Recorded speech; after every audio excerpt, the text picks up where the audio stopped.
Latihan ini tujuannya buat regenerasi KSK sebelum buat supaya relawan-relawan yang sekarang tahu tentang gimana caranya jadi relawan.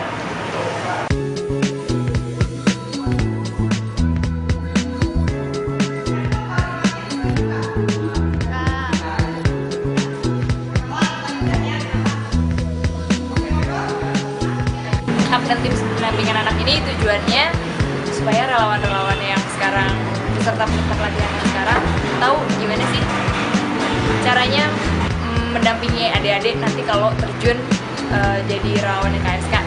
Nah, untuk tahu bagaimana caranya menghadapi adik-adik ini, harus tahu dulu hak-hak anak apa aja. Kayak misalnya yang tadi, ternyata nggak boleh seenaknya baca diarinya, misalnya itu nggak boleh. Atau manggil yang bukan namanya, misalnya dia pincang, lo pincang, nggak boleh. Atau kamu kritik sini. Ya walaupun mungkin itu bagi kita tidak menyinggung ya, cuman kita kan nggak tahu buat anak apakah itu menyinggung atau enggak, apakah itu bikin trauma atau enggak. Jadi tujuannya untuk itu supaya relawan kenal, relawan tahu gimana sih cara mendampingi anak dengan tahu hak-hak anak itu apa aja. Education for Sustainable Living. Sesuai definisinya, Education for Sustainable Living.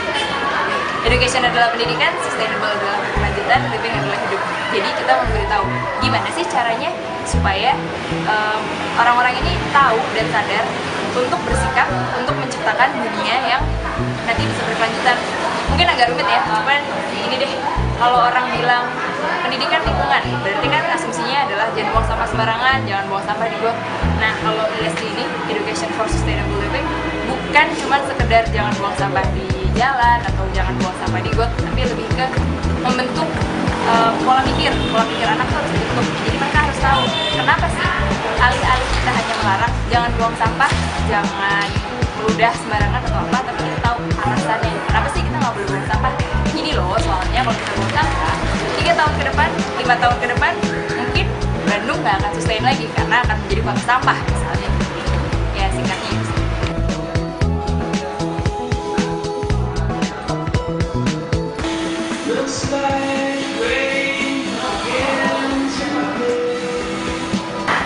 Setelah kita tahu apa itu ESD, bagaimana caranya kita bisa memberikan pendidikan for sustainable living itu.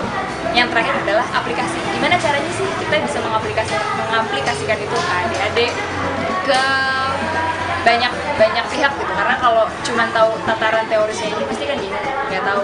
Nah, di sini kita berusaha memberikan pelatihan yang komplit, yang holistik. Nggak cuma teorinya, tapi juga secara prakteknya gimana supaya nanti seperti tadi tujuannya untuk meregenerasi relawan.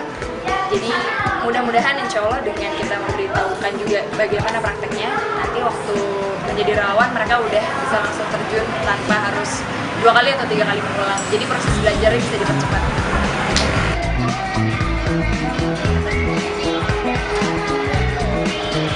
Harapannya ya tentu saja kalau dari pihak KSK sih harapannya supaya sustain ya, tadi kan seperti yang aku bilang, kita nggak cuma ngasih pelatihan bagaimana caranya bumi ini sustainable, bagaimana caranya kehidupan ini bisa berkelanjutan, tapi dari tataran yang paling kecil aja.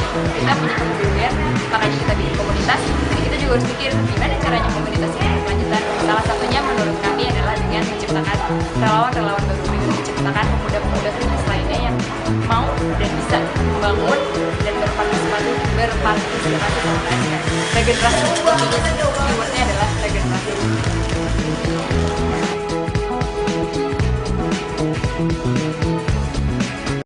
Action. Oke, yang pertama hak dan